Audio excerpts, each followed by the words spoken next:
Hello everyone, welcome to my channel Learning with Pushpanjali Chaliha and I am Pushpanjali Chaliha. So आज हम लोग class 6 की science book लेकर आए हैं और हम लोग पढ़ेंगे fiber to fabric lesson number 3।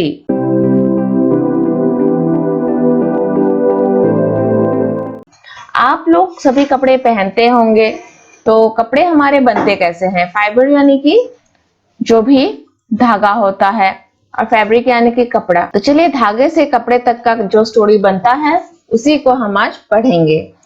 Last class में हमने पढ़ा था मीरा बहन की, जो क्लास 3 में पढ़ा था मीरा बहन कैसे सूता काट कर उसके कपड़े बनाती थी, या महात्मा गांधी भी ये काम करते थे। तो अभी हम लोग उसी को आजकल कैसे साइंटिफिक वे में मशीन की सहायता से होता है वही पढ़ेंगे। पहेली एंड बूझो won the first prize in a science quiz। तो पहेली एंड बूझो को साइंस क्विज कंपटीशन में फर्स्ट प्राइज मिलता है अपने स्कूल में। They were very excited and decided to use the prize money to buy clothes for their parents। तो जो प्राइज मनी मिलती है वे अपने लिए नहीं बल्कि अपने पेरेंट्स के लिए कुछ खरीदना चाहते हैं। When they saw a large variety of cloth material, they got confused। जब वे खरीदने के लिए गए कपड़े और देखा कि अरे इतने अलग अलग ढंग के, इतने अलग अलग टाइप के कपड़े होते हैं, तो वे लोग कंफ्यूज हो गए। The shopkeeper explained that some cloths or fabrics were cotton and some were synthetic। कुछ कॉटन कपड़े होते हैं, कुछ सिंथेटिक होते हैं। सिंथेटिक जो होते हैं वो मैन मेड होते हैं धागा। He also had woolen mufflers and shawls। उस दुकान में woolen mufflers और shawls भी थे। There were many silk sarees as well। और बहुत सारे सिल्क के भी साड़ी थे। पहेली एंड बूझो felt very excited। तो वे लोग बहुत एक्साइटेड हो गए, उन्हें जानने का मन किया होगा कि ये सब अलग अलग किस लिए है। They touched and felt these different fabrics। तो वे लोग उसको छूकर उसकी डिफरेंस को जानने की कोशिश करने लगे। Finally they bought a woolen muffler and a cotton sari. तो at last उन्होंने एक woolen muffler और एक cotton साड़ी खरीद ली। After they visit to the cloth shop, पहेली and बूझो began to notice various fabrics in their surroundings। जो क्लॉथ शॉप में गए और नोटिस किया कि अरे इतने अलग अलग ढंग के कपड़े होते हैं। They found that bedsheets, blanket, curtains यानी कि पर्दे, टेबल क्लॉथ्स टेबल में बिछाने वाले कपड़े, towels and dusters were made from different kinds of fabrics। इसमें डस्टर्स को पैर पोंछने का जो पाव पोंछ आता है ना, उसको कहा गया है। Even the school bags and the gunny bags were made from some kind of fabric।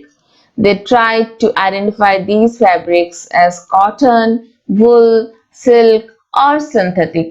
Can you also identify some fabrics? तो आपके घर में, और ना कि सिर्फ आपके घर में बल्कि आपके साथ कितने फैब्रिक्स है। देखिए आप टेबल में क्या आपका बिछा हुआ है, आपकी स्कूल की बैग किस चीज से बनी हुई है, आप जो कपड़े पहनते हैं वो किस चीज की बनी हुई है, आपके हर एक कपड़ा अलग अलग फैब्रिक का है क्या। इस तरह से आप भी इसको देख सकते हैं। ये देखिए एक कपड़े का दुकान, इसी में साड़ी वगैरह कपड़े का थान भी लगा हुआ है। तो इस तरह के दुकान भी आप लोग गए होंगे, नहीं भी गए होंगे तो हमारे घर में भी बहुत कपड़े होते हैं, आप उनको भी देख सकते हैं। Now variety in fabrics. Fabrics में कितनी वेराइटी, कितना अलग अलग फैब्रिक पाया जाता है, इसको देखेंगे। Activity 1, visit a near by tailoring shop, collect cuttings of fabrics left over after stitching. आप अगर किसी आसपास के टेलरिंग शॉप में जाते हैं, वहां जो कपड़ा सिलने के बाद थोड़ा बहुत टुकड़े कपड़े के बच जाते हैं वो उठा लीजिए। Feel and touch each piece of fabric, और उसको आप टच करके उसको फील कीजिए कि ये कपड़ा किस चीज का बना हुआ है। Try to label some of the fabrics as cotton, silk, wool or synthetic after asking for help from the tailor। Tailor को अच्छे से नॉलेज होगा, टेलर को पूछ कर आप उसको अपने कॉपी में भी लगा सकते हैं। ये अच्छा प्रोजेक्ट वर्क भी हो सकता है। आप अलग अलग वैरायटी के कपड़े लेकर उसमें ये वैरायटी किस चीज की बनी हुई है ये लिखिए। यही एक कपड़े का पीस है जिसको एनलार्ज करके माइक्रोस्कोप में इसको डाला गया, तो देखिए इसमें बुनाई भी दिख रही है। Do you wonder what these different fabrics are made of? क्या आप सोचते होंगे कि इतने अलग अलग फैब्रिक्स कैसे बनता होगा? When you look at any fabric, it seems a continuous piece. Now look at it closely. What do you notice? जब हम लोग एक कपड़े को या साड़ी को देखते हैं लगता है कि इतना बड़ा सा एक साड़ी है, लेकिन अगर आप अच्छे से पास से देखें तो आपको इस तरह की इसकी बुनाई जो कि वीव करते हैं वो दिखेगी। Now activity 2. Select a piece of cotton fabric you labeled in activity 1. आपके कॉपी में जो आपने कपड़े लगाए हैं उसमें आपके कौन कौन से फैब्रिक के नाम लिखे होंगे, तो उसका एक कॉटन वाला फैब्रिक उठा लीजिए। Now try to find a loose thread or yarn at one of the edge and pull it out. और उसमें से एक थ्रेड जो कि कटे हुए कपड़े के साइड से निकले होते हैं उसका एक थ्रेड को खींच के निकालिए। If no loose yarns are visible, अगर कोई भी इस तरह का धागा दिखता नहीं है, you can gently pull a one out with a pin or a needle. तो एक पिन लेकर आप निकाल सकते हैं, जिसका एक इतने छोटे से पीस का टेलीस्कोप में हमें बड़ा एनलार्ज करके दिखाया गया था। अभी ये देखिए पीस, ये पूरा कपड़ा दिखने से हमें ऐसा बुनाई नहीं दिखता है। आप एक ऐसे ही सुई से धागा को निकाल के उसको खींचिए। We find that a fabric is made up of yarns arranged together. What are these yarns made of? अब इस जो सिंगल धागा को यार्न कहा गया है, एक एक थ्रेड को, अब ये एक धागा किस चीज की बनी हुई है? 3.2 फाइबर। अभी हम लोग फाइबर के बारे में पढ़ेंगे और एक एक्टिविटी भी है। Take out a yarn from a piece of cotton fabric, जो कि हमने निकाल ली है इस तरह से। Place this piece of yarn on the table. ये देखो ये धागे को इस ऐसे टेबल में डाला है। Now press one end of the yarn with your thumb, scratch the other end of the yarn along its length with your nail as shown. एक तरफ से आप पकड़ के दूसरे तरफ में आप नेल से इसको ऐसे खींचेंगे। Do you find that at this end the yarn splits up into thin strands? जब आपके नाखून से आप उसको ऐसे नाखून को चलाएंगे उसके ऊपर, तो क्या होगा कि इस तरह का स्प्लिटिंग अप हो जाएगा, एक ही धागा दो तीन हिस्सा हो जाएगा। Yarn split up into thin strands, और जब स्प्लिट अप हो जाएगा उसी यार्न को हम लोग स्ट्रैंड्स कहेंगे। You might have observed something similar when you try to thread a needle. जब हम लोग धागा जो है सुई में डालते हैं तब भी हमें दिखा होगा कि क्या होता है कि सुई में डलता नहीं है जब ये स्ट्रैंड्स अलग अलग हो जाते हैं। Many a time the end of the thread is separated into a few thin strands. This makes it difficult to pass the thread through the eye of the needle. और इससे हमें थोड़ा सा सुई में डालने में मुश्किल होती है। The thin strands of thread that we see are made up of still thinner strands called fibers. तो जो थ्रेड है, स्ट्रैंड्स ऑफ थ्रेड है, उसको उससे भी पतला किसी चीज से बनाई गई है उसे फाइबर कहा जाता है। Fabrics are made up of yarns and yarns are further made up of fibers. Where do these fibers come from? तो फैब्रिक जो है, कपड़ा जो है यार्न से बनती है, यार्न जो है वो फाइबर्स से बनती है। में strands of yarn is equal to fibres. Strands of yarn जो होती है वो फाइबर्स होती है। तो अब ये फाइबर्स कहाँ से आती है? The fibers of some fabrics such as cotton, jute, silk and wool are obtained from plants and animals. कुछ तो कॉटन, जूट, सिल्क, वूल प्लांट से भी मिलते हैं और कुछ एनिमल्स से। हमने क्लास 3 से लेकर 5 तक हमने बहुत बार पढ़े हैं कि कॉटन और क्या के plant product and animal products के बारे में। These are called natural fibers. जो हमें प्लांट और एनिमल से फाइबर मिलती है वो नेचुरल फाइबर्स होते हैं। Cotton and jute are examples of fibers obtained from plants. Cotton और jute जो है वो हमें प्लांट से मिलती है। Wool and silk fibers are obtained from animals. Silk fiber और wool जो है वो एनिमल प्रोडक्ट होता है। Wool is obtained from the fleece of sheep और goat.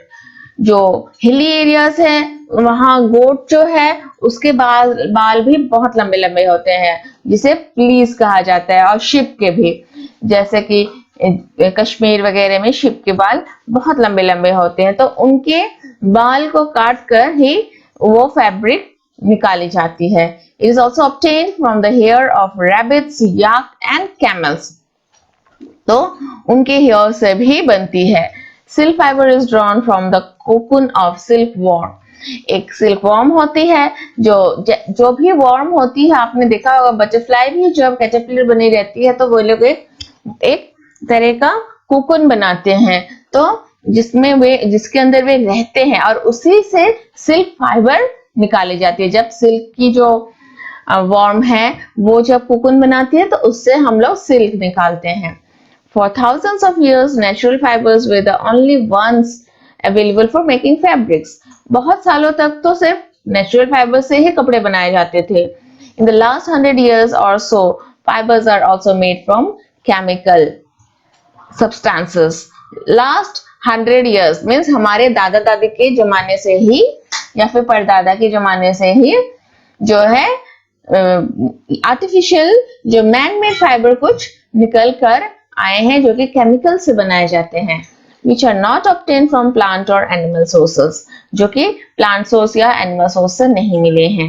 These are called synthetic fibers और उसी को सिंथेटिक फाइबर कहा जाता है। Some examples of synthetic fibers are polyester, nylon and acrylic.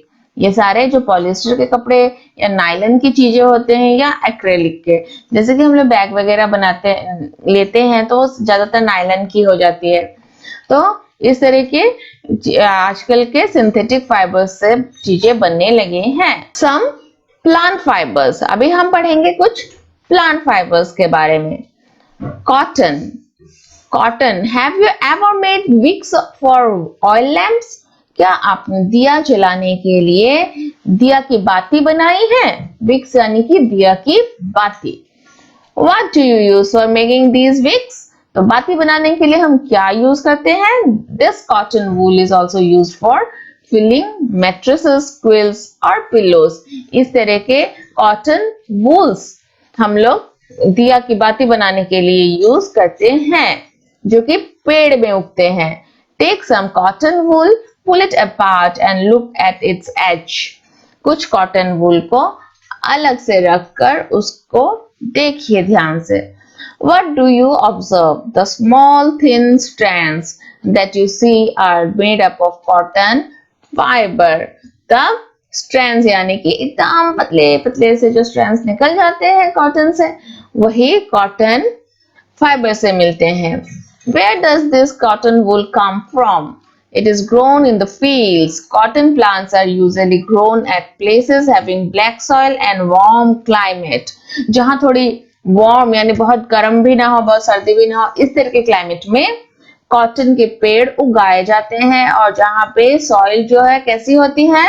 हाँ, ब्लैक होती है, ब्लैक सॉइल पाई जाती है और वार्म क्लाइमेट पाई जाती है, तो वहीं पे कॉटन की ट्रीज उगाए जाते हैं। आप लोगों ने देखे होंगे, नहीं देखे होंगे तो कॉटन के बॉल्स लाकर आप लोग घर में उगाइए, आपको जरूर अच्छा लगेगा। Can you name some states of our country where cotton is grown? ऐसा किसी स्टेट के बारे में आप बता सकते हैं जहां कॉटन की खेती, ये देखो इतने ज्यादा मात्रा में होती है। कॉटन जो है इज ए खरीफ क्रॉप होता है और ये कंट्री के ज्यादातर जगह में उगाए जाते हैं, जैसे कि पंजाब, हरियाणा, राजस्थान, उत्तर प्रदेश और भी है कुछ जो कि आपको बताने हैं और कहां-कहां उगता है कॉटन प्लांट्स। ये मैं आपको क्वेश्चन डालूंगी, आपको कमेंट बॉक्स में आंसर करने हैं, सारे मैं ही नहीं बताऊंगी। और यहाँ जो है वो रोपे जाते हैं मार्च मई में और जो कि जून जुलाई में ये अच्छे से बन जाते हैं, कॉटन जो है निकल आता है उसका। The fruits of the cotton plant are about the size of a lemon. और कॉटन प्लांट का जो फ्रूट है इसमें दिख रहा है आपको पेड़ कॉटन के, ये रहा एक नींबू के समान होता है। After maturing the balls burst open and seeds covered with cotton fibers can be seen. पहले बंद रहता है, जब पक जाता है बिल्कुल अच्छे से तो खुल जाता है। Have you ever seen a cotton field that is ready for picking? क्या आपने देखे हैं जो कि यानी कि तोड़ने के लायक हो गए हो? It looks like a field covered with snow. जब आपने देखा होगा तो आपको फील हुआ होगा कि एकदम ऐसा लग रहा होगा कि जैसे पूरे फील्ड में बर्फ पड़ी हुई हो। From these balls, cotton is usually picked up by hand. और इन balls के cotton को हाथ से ही उठाए जाते हैं. Fabrics are then separated from the seeds by combing. ये देखो फिर seeds को रख कर combing की जाती है और फैब्रिक और इसको फाइबर्स को अलग किए जाते हैं. This process is called ginning of cotton. ये जो कोम्ब है, इससे ये जो कोम्ब इससे जो ऐसे कोम्बिंग कर रहे हैं कॉटन को, इसी को गिनिंग कहा जाता है. इस प्रोसेस को ginning was traditionally done by hand. Ginning जो है पहले हैंड से हाथ से किया जाता था. These days machines are also used for ginning. अभी टेक्नोलॉजी का दिन है तो आजकल मशीन्स आ गए हैं ऐसे ही गिनिंग करने के लिए. Now we will read about jute. Jute के बारे में आपने सुना होगा. ये भी एक नेचुरल फाइबर है. इसकी एक पेड़ से जो आती है प्लांट प्रोडक्ट होती है jute. Jute fibre is obtain from stem of the jute plant. ये जो है जूट प्लांट है जिसके स्टेम जो है ये पोर्शन, इसी से जूट बनती है. It is cultivated during the rainy season in India. Jute is mainly grown in West Bengal, Bihar and Assam. Jute जो है वेस्ट बंगाल, बिहार और असम में ही ज्यादातर पाए जाते हैं. The jute plant is normally harvested when it is at flowering stage. जब फूल खिलने वाले होते हैं तभी इसकी कटाई होती है, फूल खिलने से पहले. The stems of the harvested plants are immersed in water for a few days. फिर थोड़े दिनों के लिए पानी में ही इसको भिगो के रखा जाता है. खेत में हमारे आसाम हो, वेस्ट बंगाल हो, पानी बहुत रहता है तो खेत में भी काट के अगर डाल के रखे पानी वाली जगह में ऐसे रखा जाता है. The stems rot and fibers are separated by hand. तो थोड़े से स्टेम्स जो है पानी में रहने के बाद जो है रॉट हो जाते हैं, खराब होने लगते जब है, तभी उसके फाइबर्स जो हैं अलग किए जाते हैं. पिक्चर दी गई है जिसमें making yarn from cotton. Cotton का गिनिंग करने के गिनिंग प्रोसेस के बाद ऐसे यार्न निकाला गया है. स्ट्रैंड्स को एक साथ मिला के यार्न निकाला गया है. To make fabrics, all these fibers are first converted into yarns. How is it done? Fabric बनाने के लिए पहले तो जो फाइबर्स को यार्न में कन्वर्ट करना जरूरी है. तो फाइबर्स को यार्न में कन्वर्ट कैसे करते होंगे, ये भी एक प्रोसेस होती है. स्पिनिंग ऑफ कॉटन यार्न, जो कि हम लोग कॉटन यार्न को स्पिन करके उसकी कॉटन को स्पिन करके उसका यार्न बनाएंगे. स्ट्रैंड्स को कैसे मिलाएंगे, इसके बारे में मैं आपको दूसरे वीडियो में दिखाऊंगी. दूसरे वीडियो में हम लोग यार्न टू फैब्रिक और स्पिनिंग कॉटन यार्न ये सब कुछ पढ़ेंगे, क्योंकि आप इतना हम लोग यार्न कहाँ से हमें मिलती है, कम से कम ये पूरा आपका क्लियर हो जाए. एक बार आप खूब अच्छे से जोर की आवाज के साथ रीडिंग कीजिए सवेरे रोज, और फिर नेक्स्ट वीडियो के लिए वेट कीजिए. सो आप लोग मेरे वीडियोस आप लोग पसंद कर रहे हैं और मुझे अच्छा लग रहा है, लेकिन लाइक करना कभी भूल जाते हैं तो लाइक जरूर कीजिएगा और अपने फ्रेंड्स के साथ शेयर भी कीजिएगा और सब्सक्राइब भी जरूर कर दीजिएगा. उसके साथ ही जो बेल आइकन है उसको दबाइएगा, तो मैं जो भी वीडियो डालती हूँ उसके नोटिफिकेशंस आपको मिल जाया करेंगे. इसी के साथ आप लोग घर में रहिए, सुरक्षित रहिए और मेरे साथ सीखते रहिए. धन्यवाद.